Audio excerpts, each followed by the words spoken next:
In my last Spicy Specs video, I called out Unholy Annex as a card that looked like it was going to be poised to skyrocket in price. It had a 63% decrease in listings, and it was still only $1.40. Now that Worlds came and passed, it's now up almost 900%. Hopefully you guys got in on it when I called it out last video. There are a bunch of other cards I'll be talking about in this video that have skyrocketed in price, and we're going to try to predict what the next Unholy Annex is, the next card that's going to be going up in price. I've got a couple of cards that are really poised to see an increase in pricing. Before we hop into this video though, please remember, subscribe to the channel, because I'm going to be talking about a lot of different price increases going forward and such, and I've done a pretty good job of predicting some of the price jumps. So if you want to save money or make money, subscribe. We're going to start off with talking about cards that I think will go up in price, and then we'll talk about the cards that have gone up in price since the last time I did this video. First card I want to mention is Haughty Djinn. I believe it's a standard deck that's running this card, and it is really draining out of the market. We have 3 different versions of the card, one being from a Commander Precon, and a regular version, and then an extended art version, and all of them saw massive decreases in inventory over the last few days. A 74% decrease in inventory, 39%, and 35% respectively. This is a card that's rapidly leaving bulk rare prison. If you have copies, you might want to pull them out, and if you don't have copies and you like the card, you might want to pick some up before it's too late. I'm not sure why, but the Orochi Soul Reaver extended art saw a massive decrease in listings. A 33% decrease in listings is a pretty drastic drop, 61 listings down to 41. It is leaving the market pretty quickly, so if you need a copy, pick it up soon. I mentioned Blade of the Blood Chief in my last video, and we're going to talk about it again here because we continue to see decreases in listings for all 3 copies.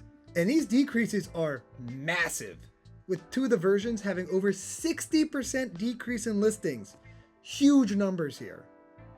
I have no idea what's driving this. I don't know why all of a sudden everyone wants this blade, but it is draining out of the market rapidly. And we got a big set of vampires coming out with Innistrad Remastered. Edgar Markov just got reprinted.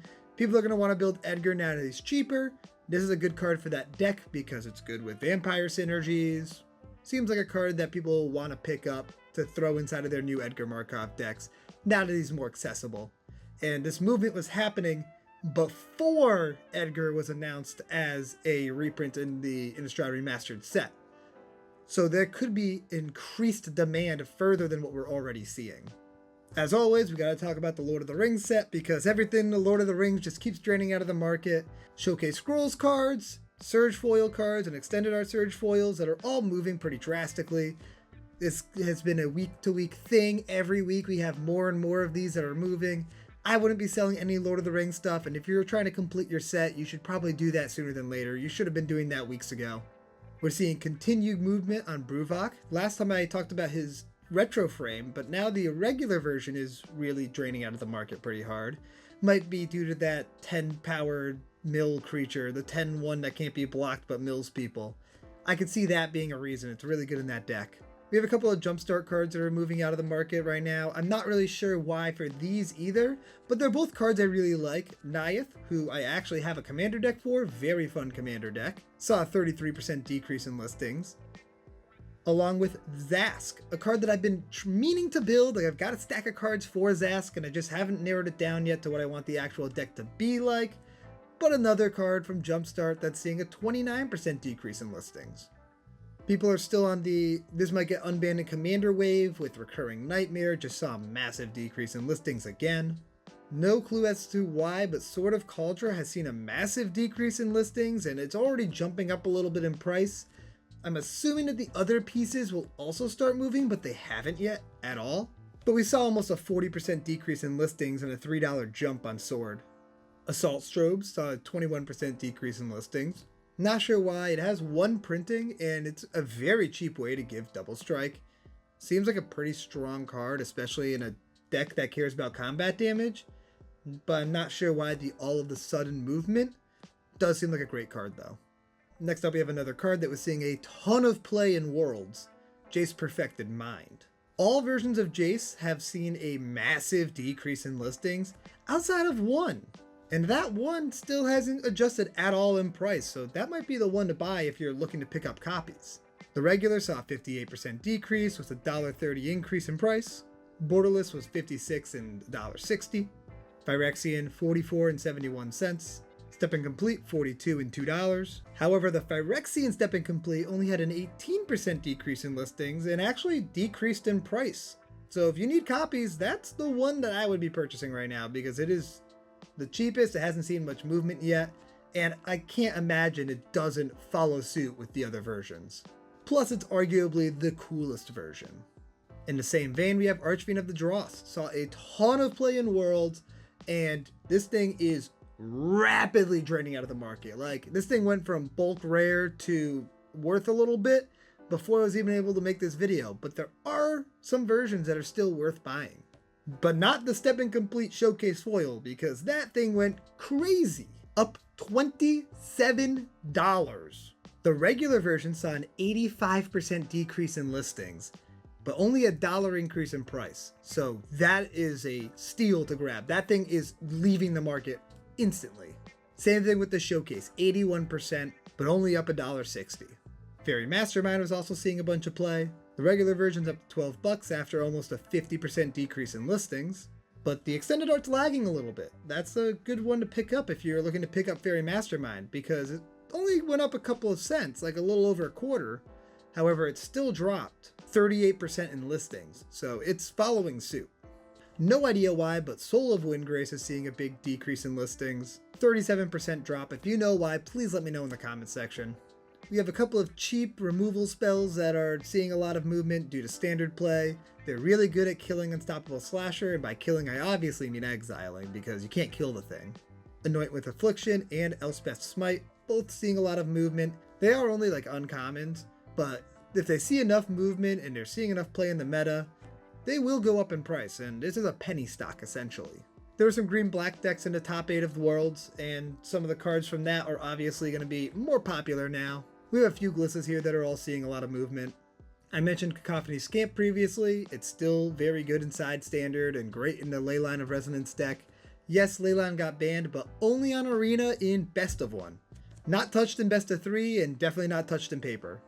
Ghost Vacuum is almost out of the market. We've seen back-to-back weeks of both versions of Ghost Vacuum seeing over 40% decreases in listings. This card is moving super fast, and so hopefully you see this in time to be able to pick up your copies before it evaporates out of the market and goes up in price. Pick it up now if you need it. The card's very, very good. Great graveyard hate, and it's got a win con stapled to it for only 6 mana. Wild Seer saw a 50% decrease in listings and jumped up a little bit in price. It's a cool card. I'm not sure what's driving this one either, but it is just a pretty unique effect.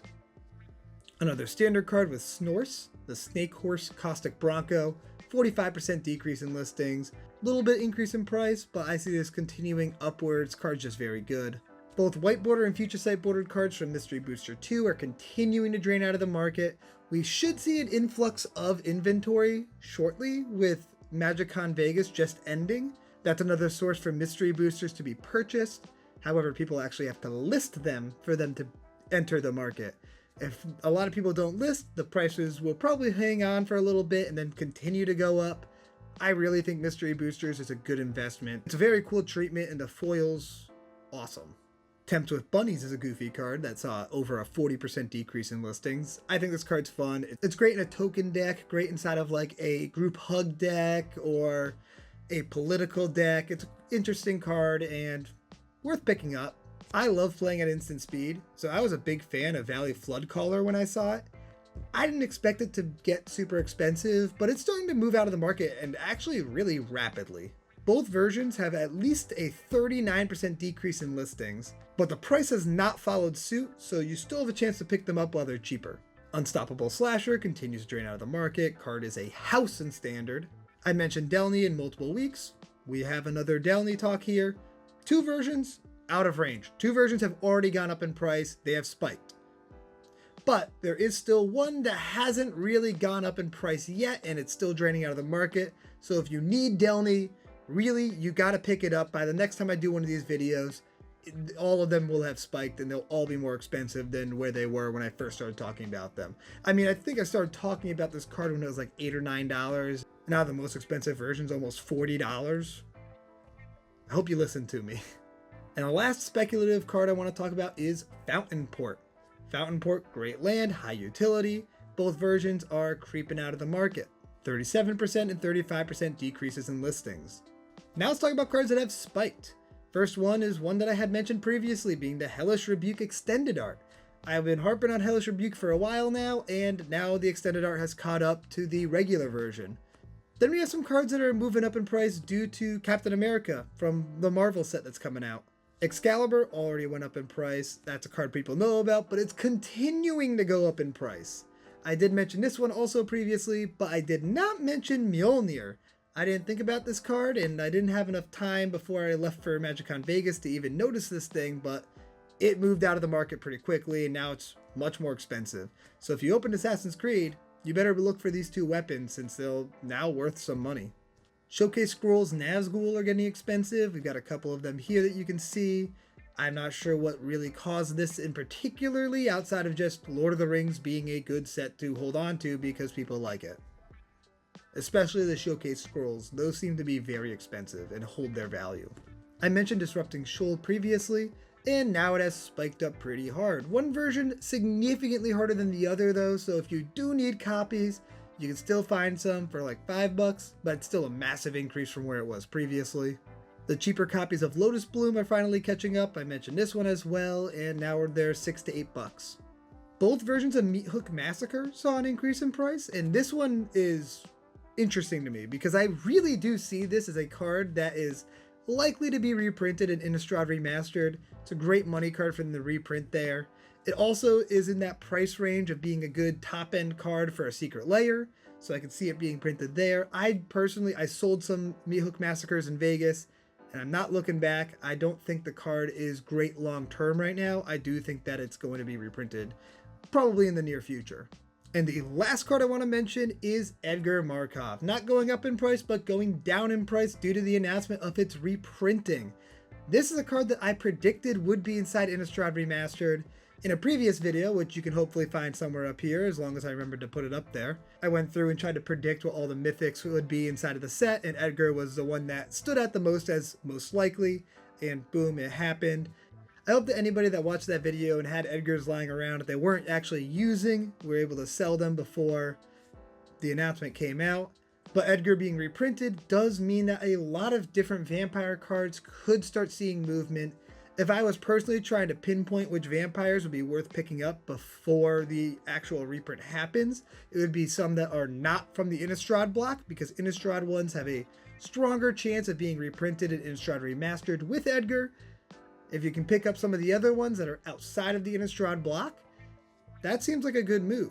A lot of people are going to be building Edgar. Edgar's one of the most popular commanders ever, and it was $100. Imagine how many people are going to be building Edgar now that he is significantly more obtainable. There's going to be a lot more Edgars running around. A lot of vampires are going to shoot up in price. I'm going to be keeping a close eye on the inventory so I can see which vampires are moving and not, and relay that information to you guys. So if you're interested in that, make sure you hit that subscribe button. I hope you enjoyed this video, and I will see you next time. Peace out, everybody.